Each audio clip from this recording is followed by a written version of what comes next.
nakikita ko sa...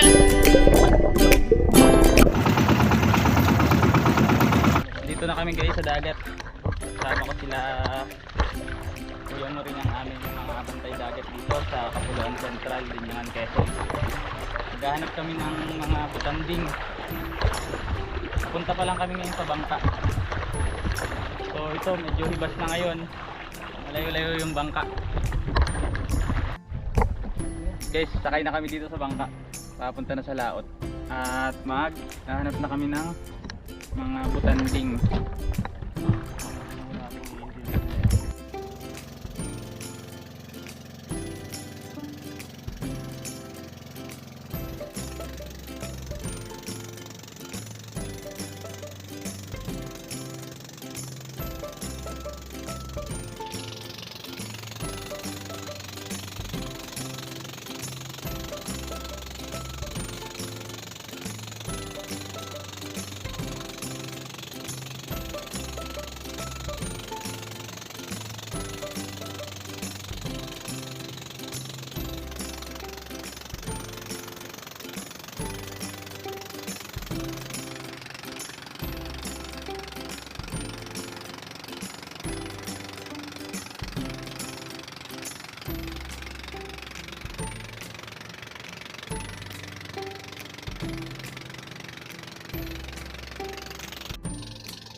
Almost 30 minutes na simula nung pumalao tayo.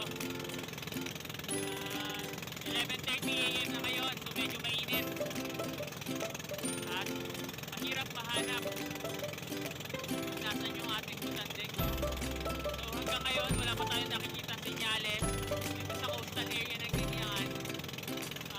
Kung saan maaaring nagpapahinga yung ating mga butanding at kung saan natin sila maaaring mapunan. 2,000 years later. Guys, the long wait is over. Nandito na, nakita na natin siya. Woo, guys, ito na. Ito na yung whale shark natin o yung butanding. Ayan o, nakikita nyo ba ang nakikita ko? Ito na siya. Guys, ang laki, sobrang ganda. Makikita nyo siya na malapitan guys. Ito yung kanyang itsura.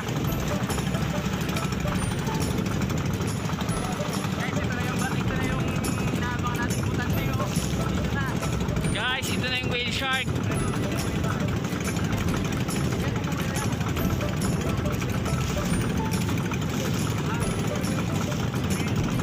Guys, sobrang laki. Nakikita nyo ba? Nakikita ko. Salamat po sa BFAR.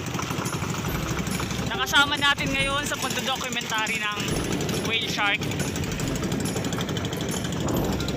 Guys, meron pang isa. Guys, meron pang isa. Ayun, mas maliit lang siya. Kuya, kuya. So yung nakita natin kanina, siguro, ano yun? May habang 8 meters. Kasi yung bangka, so yung bangka natin, halos kasing haba na nung bangka guys, or maaaring mas mahaba pa. Kaya ito makikita natin yung dalawa. So ayan sila. Ayan yung dalawa. Isang malaki, tapos isang siguro hindi naman masyado lumalayo yung sukat niya dun sa isa. Pero ang ganda. Grabe.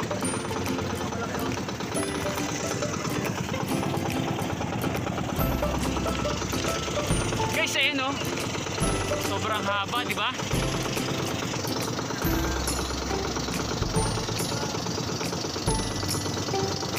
Closer look, oh, umaangat pa siya, oh. Kaya kitang-kita natin yung kanyang behavior. Hindi sila takot sa tao. Kaya ang kailangan natin dito, kailangan natin sila bigyan ng importansya at alagaan. Hindi yung pag nakikita natin sila, i-threaten natin sila. Ano? So, maaaring tumimbang yan ng 2 to 3 tons, guys. 3,000 kilos. Yung ganyang kalaking sukat ng butanding. Ang laki niya. No? So, medyo masama lang yung panahon kaya nahihirapan tayong cover siya. So, ayun pa. Ayun yung dalawa. No?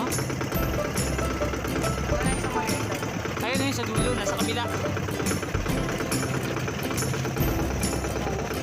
So, kailangan natin siya makuna ng underwater footage, no? Ayan, ayan, no, guys. So, guys, sinasabayan natin, no? Kita mo yung pin niya. Sobrang ganda, sobrang laki. Ay, nasa ilalim natin, guys. Baka matamaan natin. So, pinatay natin yung makina para hindi siya... Guys, nasa ilalim natin. Kita nyo yung may polka patches ng white na yan. Yan siya, sobrang ganda, sobrang laki. Nalulutang na ulit. Hello! Hello! So congratulations sa team natin. Mga bantay dagat ng coastal ng Hinyangan. Yan. Yan si Chip, si Kuya Sunny, Sir Archie, si Kuya Obet. So sila mga bantay dagat natin dito na nangangalaga sa karagatan natin para ma-preserve pa at maabutan pa ng mga susunod na henerasyon yung mga gantong kagandang pagkakataon tulad na makita ang butanding na to. So ngayon medyo masama kasi yung panahon pero susubukan natin silang kunan ng underwater footage para makakakuha tayo ng impormasyon sa kanila kung nang malapitan kuha para makita natin kung baka ba may mga kailangan na tayong tingnan sa kanila or kailangan nila ng medisina or kung ano man. So kaya sila nandirito, guys, kasi panahon ngayon ng alamang or ng balaw. So nandito yung mga pagkain nila. Ano, hindi natin alam kung hanggang kailan sila magtatagal dito. Pero during yung season ng balaw, maaaring mag-stay sila dito kasi madami silang pagkain. So ang namataan dito, guys, ay bumibilang siya ng 5 or more than 5 itong buong coastal ng Ginyangan na butanding yon. So hindi natin makita yung iba, dalawa pa lang yung nakikita natin.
Pwede, pwede.